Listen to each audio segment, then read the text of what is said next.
Alright, what's up everyone? This is NinjaDeathStrike bringing you another Pokemon Wi-Fi battle. This is against InternetHero94, who I met on GameFAQs.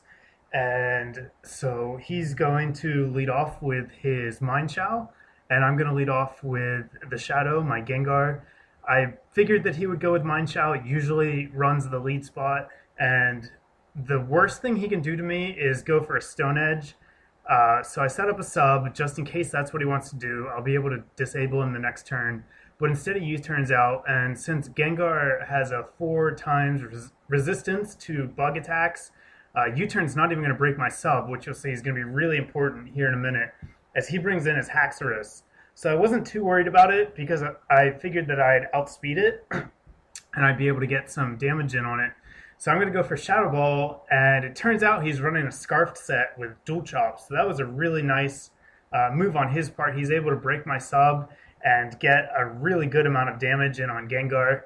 Luckily I survive, and Shadow Ball is going to do a crap load of damage to Haxorus. It doesn't have great defenses, so it does about 2/3. I get my leftovers. Obviously I can't stay in, but he's locked into Dual Chop, which opens up a great opportunity for me to bring in Spike, my Ferrothorn, since with his ability Iron Barbs, Haxorus is actually going to lose almost all of his health since Dual Chop hits twice, and he actually ends up taking almost as much or more damage than Ferrothorn does. And this next turn I'm going to go ahead and set up my Stealth Rocks. I know that he has to switch out here, so basically this is going to trap him, because his health is low enough that the next time he comes in, Stealth Rocks are just going to kill him outright. So that Haxorus is pretty much defeated at this point. It's just waiting to be fodder. In comes Mind Chow again. I predict the high jump kick and protect, which is great because he misses and ends up losing half his health. Here I'm going to predict high jump kick again, and so I'm going to go back to Gengar. And he does indeed go for it again. Even if he wanted to U-turn there, it wouldn't have done a whole lot of damage. So going back to Gengar was the best option I had. And now he's sitting at just 1 hit point. He's going to choose to switch out, since regeneration will give him enough health that he will be able to switch in one more time without Stealth Rocks killing him. But it does give me the opportunity to set up a sub, as he brings in Ferrothorn of his own. He decides that that's not a matchup that he wants to have and switches right back into Mind Chow, which is fine with me. I go for Focus Blast in case he decided to leave Ferrothorn in. Thankfully doesn't miss, and Mind Chow goes down. Meanwhile, the Shadow still has his sub intact. Now he goes into Slowbro. I don't know what his plan was here. Maybe it has Trick Room, and he was hoping he could live 1 attack. I know Slowbro is pretty bulky, but it's more bulky on the defensive side. It doesn't have great special defense, and so Gengar is able to OHKO it with no problem.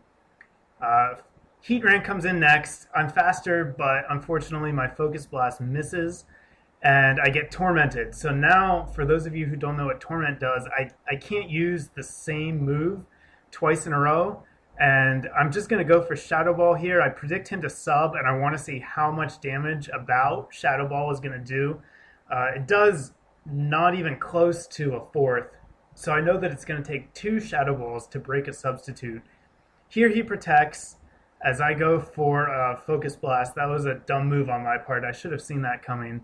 But now I'm going to go ahead and Shadow Ball on the next turn just to get some damage on the sub so that I'll be able to break it on my next attack. He tries to torment me again, maybe predicting a switch. And I think on the next turn, I'm actually going to go for Substitute, predicting his Protect. Yeah, I go for Substitute here just so I don't waste a move. And now I can Shadow Ball on this turn, and since his Substitute already has the damage from the last Shadow Ball, it's going to break, and next turn he's not going to have a sub up, and I'm going to be able to use Focus Blast. So he goes for Lava Plume here. I'm going to disable Lava Plume. This is the safest bet because, 1, if he goes for Protect, I still want to be able to use Substitute, and 2, if he doesn't Protect, I'll disable his only attack, meaning that he can't do any damage to me. So now I've disabled his Heat Wave, meaning that this Heatran has no moves, and I'm going to use this opportunity to switch out. I'm going to go into my Rotom, and he's also going to switch. He's going to switch out. I think he goes into his Ferrothorn. No, he goes into Haxorus. Brings him in as Death Fodder just to get switch advantage. And then he decides to go into his Ferrothorn. So I'm not scared of this thing at all. I know I can burn it. And after the burn, Power Whip is going to do well less than half. Does about a third. Since Rotom can't really do anything else, I'm going to Volt Switch out here. And I believe, yeah, I'm going to predict the Leech Seed. I'm going to predict him to use Leech Seed, so I'm going to Volt Switch out to my Espeon. I know that Leech Seed won't affect him, but I can Magic Bounce it back, and this will give me a great opportunity to set up my screens.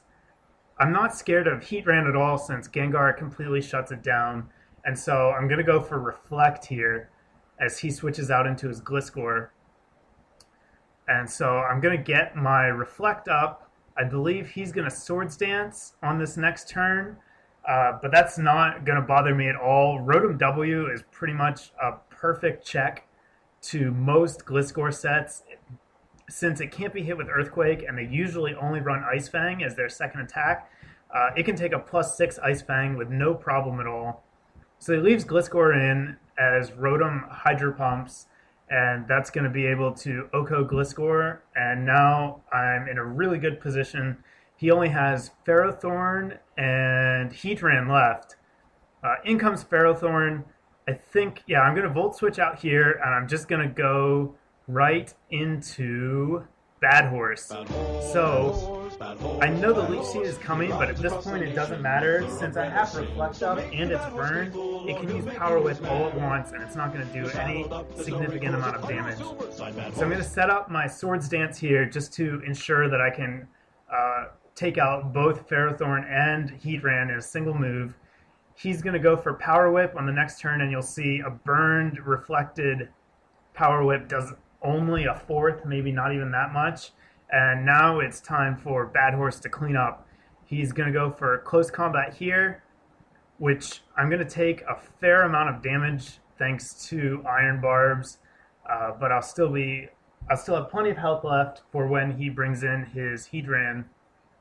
And since I outspeed Heatran and it can't set up a substitute quick enough, I'm also going to be able to take that out with a single shot. So good game, Internet Hero. Thanks for the match. It was a lot of fun. I hope you guys enjoyed the battle, and I'll have more coming your way soon.